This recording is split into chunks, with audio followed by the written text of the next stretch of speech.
cracking, everybody? Welcome back to the channel. New video. With this video, I kind of want to talk about the way people talk. The majority of this, we're going to talk about the way people talk in prison. And then we're going to compare it to some stuff out here, right? Specifically, we're going to compare it to this fictional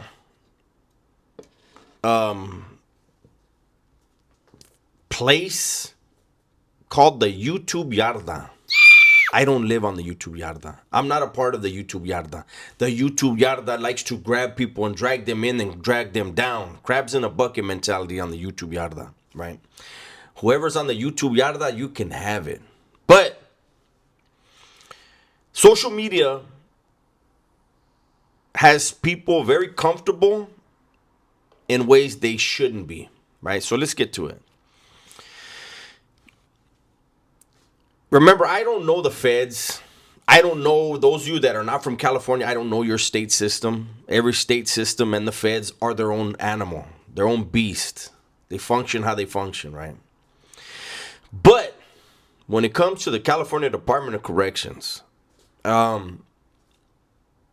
there are codes of conduct. There are ways that you're going to conduct yourself. There are ways you're going to carry yourself no matter what, right? One of the main things in prison here, and one of the reasons why when people say Dubs takes too long to get to the point or Dubs talks too slow, well, I've always said, go back to my original videos when people said that. I've always said, you can tell who a person has been around by the way they talk, by the words they use. When you see people that talk frivolously with their words, and you see people who call men bitches and punks and cowards and all that, you know that's who he's been around.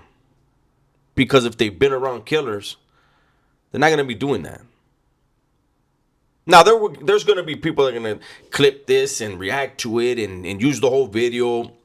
And they say Dubs is a hypocrite because when he gets drunk, well, let's use a very recent video, right? So, Cali Legends Media, he put out a video about his grandson. Without any hesitation, I said a prayer for Levi. And then I asked you guys to do the same thing. And then the same night, he put out a video on me, calling me all kinds of things that somebody who's active, if you don't have personal knowledge or the paperwork, you just don't do that. But he was upset because the night before, I was buzzing and I decided, you know what? Let me go ahead and dabble in this negativity, which I shouldn't have done. But I did. And he did a video and he was so mad, right? That I spoke about him for about 5 or 10 minutes. And yet if you go to his channel, in the last 30 days, he's done 11 videos on me. But how dare Dubs say anything? He's supposed to be able to make a video about me every day. Or at least a third of the month. A third of the month. He doesn't even do videos every day. And I still got 11 videos in the last month. Right? So this video kind of is for those that don't know.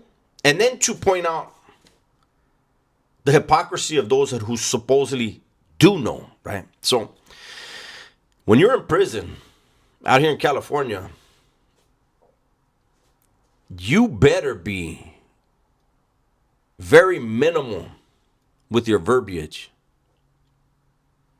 You don't frivolously speak. Maybe these cats on a level 1 or level 2, they could do it. They could get away with it.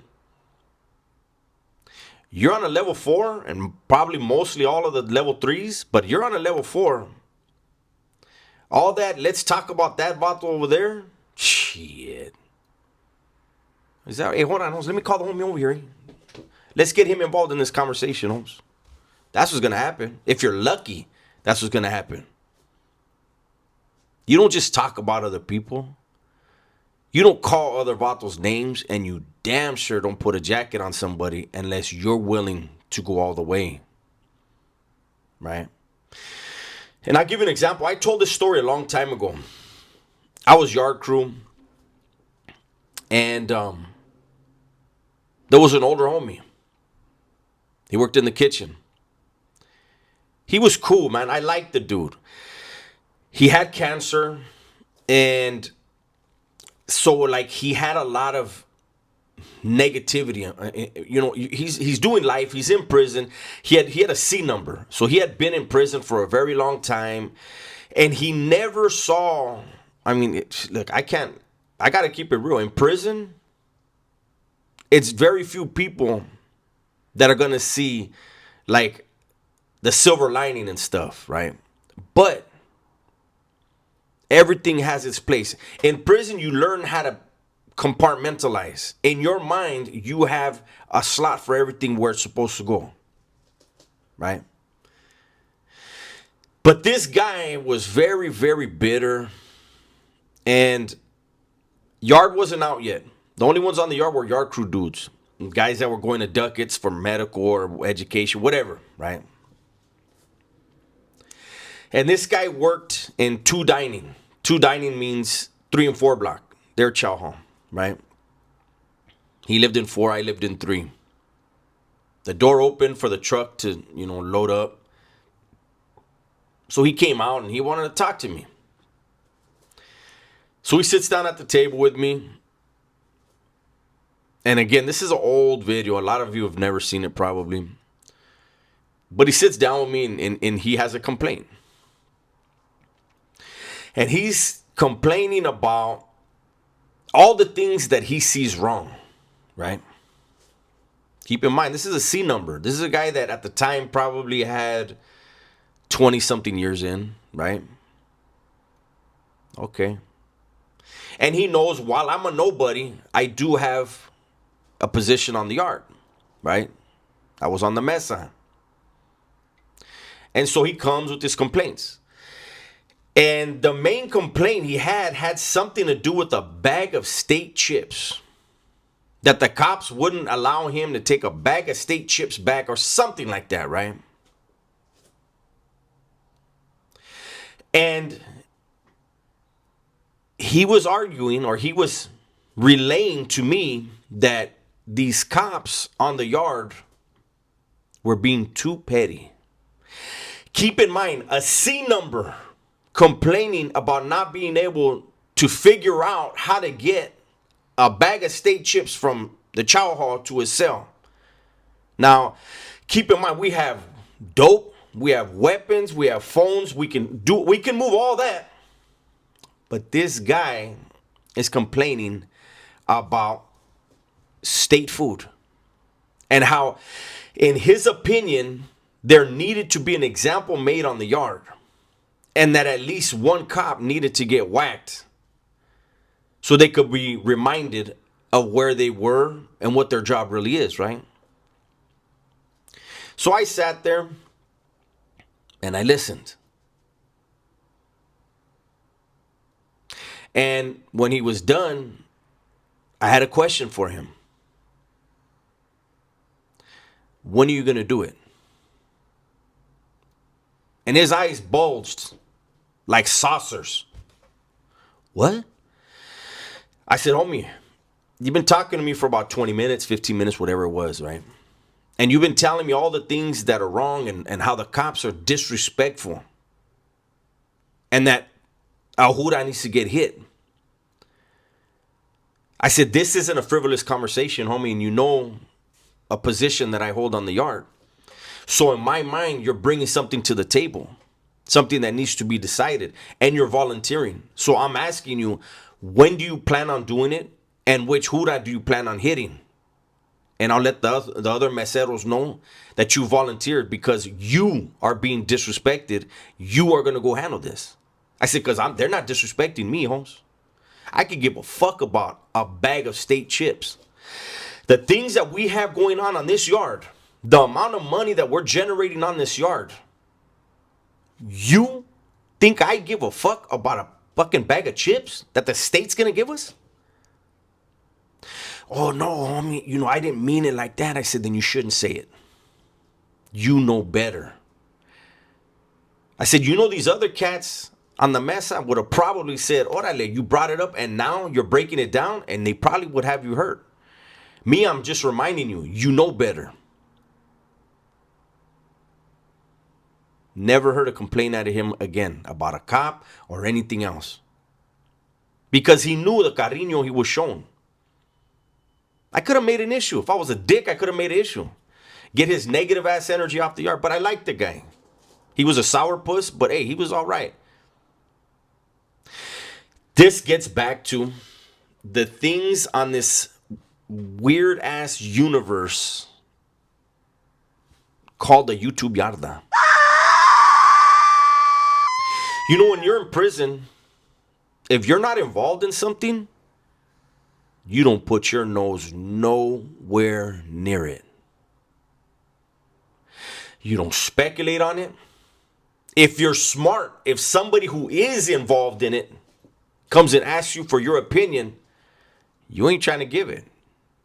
You're like, hey, homie, you know what? I don't even get involved in that pedo, Holmes. But if you vatos need a favor, I got you, Holmes. But other than that, like, hey, that's your thing.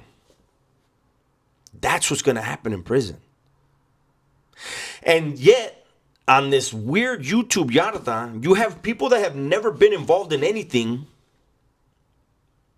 forming opinions based off of like Hollywood movies, or these guys who claim to have been to prison and yet violate every single thing they would have had to have adhered to in prison. They violate every bit of that to get 1,000 views. It's weird. It's some of the weirdest behavior I've ever seen. And I know that for some it's consumable, right? It's they enjoy it. It's palatable for some people. For me, I could care less. But for those that are behind the walls, those who have been around, those who are involved in that type of lifestyle still, I think, I'm not going to say I think, I know they're scratching their heads. Like, when did this become a thing that men do? Especially men who supposedly were convicts at one time. Me, I don't watch any of it, but sometimes I'll get sent clips of stuff, and it's weird, man. Like, look, I'm not a tough guy no more. I don't ever want to be a tough guy. I enjoy my life. I enjoy my freedom. I enjoy the love that I get from the platforms that I'm on. And, I was on another platform last night, and, someone was telling me about how evil things have become. And I said, it's a crabs in a bucket mentality, man. It's weird. But I get so much more love than hate. It's just the haters are a little bit louder. They're vastly outnumbered. They're just louder. Right? But it is what it is. We're going to continue doing what we do over here. Continue growing. Hopefully continuing to get people to really take a step back and evaluate the choices that they're making in life. That's the main thing for my channel, man. It's always been, let me share my experiences. Let me show how messed up I was as a person. And how I've grown. How I was blessed to be able to get back out. And hopefully it'll motivate people to make better decisions. To not need to go down that route and then find out the hard way, like, man, you know what? I really wish I was out there with my lady or my kids or my mom, my family. It is what it is, though. I learned a long time ago. Human nature is to not learn from other people's mistakes. It's very, very rare that someone can look at what someone else has gone through and say to themselves, I don't want to do that. No, most of the time, and I'm the fourth one in my family busted for a murder. I thought I was smarter than the other three. I was probably the dumbest one out of the four of us, right? I did more time. No, I take that back. I think one of my primos, I haven't been in contact with him forever. He might still be incarcerated. And if so, he's got over 30 in easy. But anyways, man, that's my video for today. Hopefully you guys enjoyed it. Everybody, please be safe, be smart, and tell the ones you love that you love them, man. I'm out of here. Your yard says a lot about your home. At Sticks and Stones Yard Service, we turn overgrown lawns into clean, polished outdoor spaces. From mowing and edging to cleanup, trimming, and tree removal, we do it right the first time. Reliable, affordable, professional. Let us handle the work so you can enjoy the results. Sticks and Stones Yard Service. Solid work every time. Call or message us today for a free estimate.